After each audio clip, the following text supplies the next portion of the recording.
Alright guys, so we're going to be talking about Symbiote Spider-Man. This was the first book in the Symbiote Spider-Man miniseries, yeah, fuck it.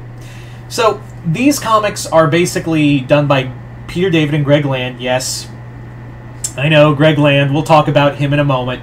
But, yeah, these are basically a series of miniseries that, I only have two, this one now, and also Symbiote Spider-Man The King in Black tie-in, which was actually a lot of fun.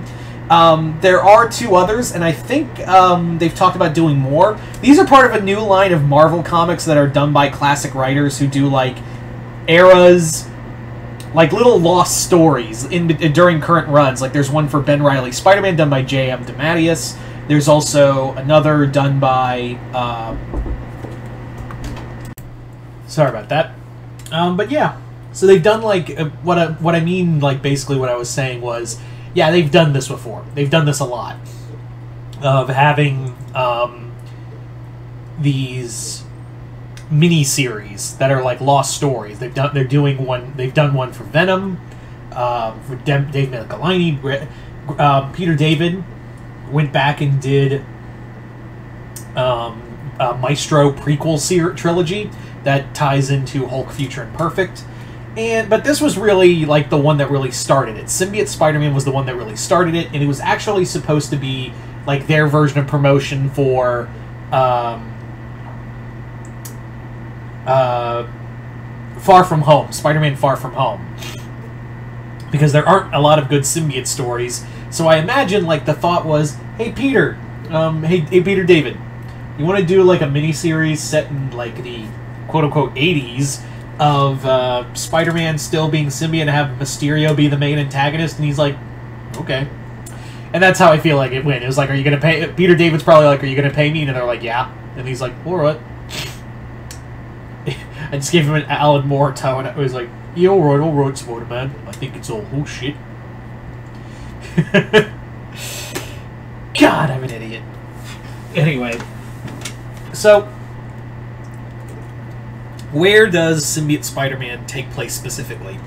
Well, they don't give you a specific date, but more or less that he's not seeing Mary Jane. He's fucking around with Felicia, and this is like the best I can guess is that this is after like 3 weeks after, or a few weeks at the very least, past Secret Wars after Peter. So Peter doesn't know it's a symbiote. He just thinks it's a cool alien costume.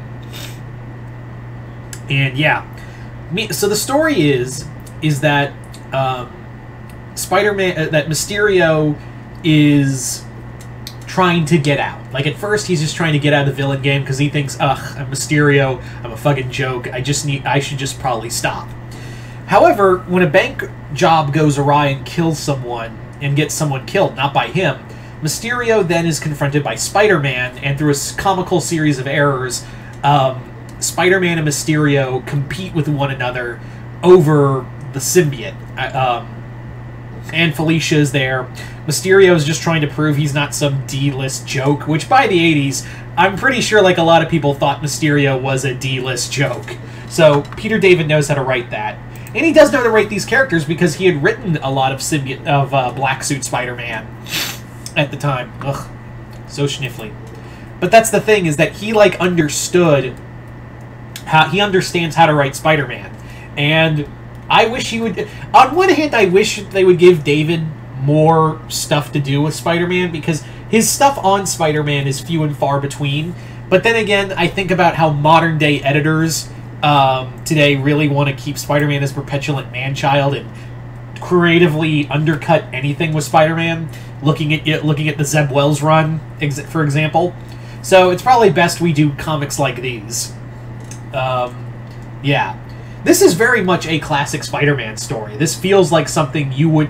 It feels very timeless. Well, very set in the time of the symbiote Spider-Man storyline. We have a villain. We have him sleeping with Felicia. We have Mysterio doing stuff. We have Kingpin, who plays a big part of this. And we have a little appearance by Electro. It really just does feel like a fun romp through this era. And I like that. I do like it. What I don't like, however, is Greg Land's artwork. That's not true. Greg Land is infuriating to me on so many levels because, like, yes, I know he traces, but at other times it's like he can do. I've seen him do like decently good art. Like, there's some really good. He's really good at some of his artwork is really good. Like, I can see, like, yeah, this looks really dynamic. Like, I really do like those all of that. And there's a really cool, like, they give like they give a piece of the symbiote to Mysterio, and he gets it and uses it, and we get like a venomized Mysterio, and it actually looks pretty bitchin' under Greg Land. But then there's other things that I see that make me go, eh. Things that just make you go, blech. And I can think of no greater sin than this fucking dinosaur right there. Does that look familiar? It should, because it's literally it's just the Indominus Rex pose for Jurassic World. It's just the Jurassic World Indominus pose, but traced over. So it's stuff like that that make me go, fucking Christ, Land, you almost had me. And then I remember, oh yeah, you're Greg Land. So it's not infuriating as some books, but I feel like since it's a miniseries, Greg Land gets a little more time. But then there's other things where I see him doing these when he's drawing or painting or tracing. I see other things of him, and I'm like, ugh. But this is some of the better, more palatable, and I think it's because like Peter David's writing makes the art a little more palatable. But maybe that's just a me thing.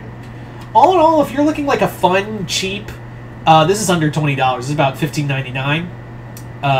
If you're looking like for a fun, quick romp of a miniseries, yeah, this was a fast read. This was a fun read. And if you want to read just like fun Spider-Man stories that don't involve around Mayan gods and breaking up with MJ for some reason with some douchebag named Paul, did I say too much? Go check this out. In fact, go check out the other ones. There's 4 of them. One of them is a King in Black tie-in, but it's not really. It's a whole thing. But yeah, I really want to get my hand. I really do want to read. I do, like I said, I do have the King in Black one, so I really want to read the Alien Reality, which is the second one, and the 4th one, which is called Crossroads, which involves the Hulk. Anyway, so yeah, once again, I'd like to thank Chris for sending me this comic. This was a lot of fun. Chris, thank you again, brother, for this book and the others. Other than that, hope you all enjoyed this. I'm Mr. Multiverse. I'll see you next time in the Multiverse.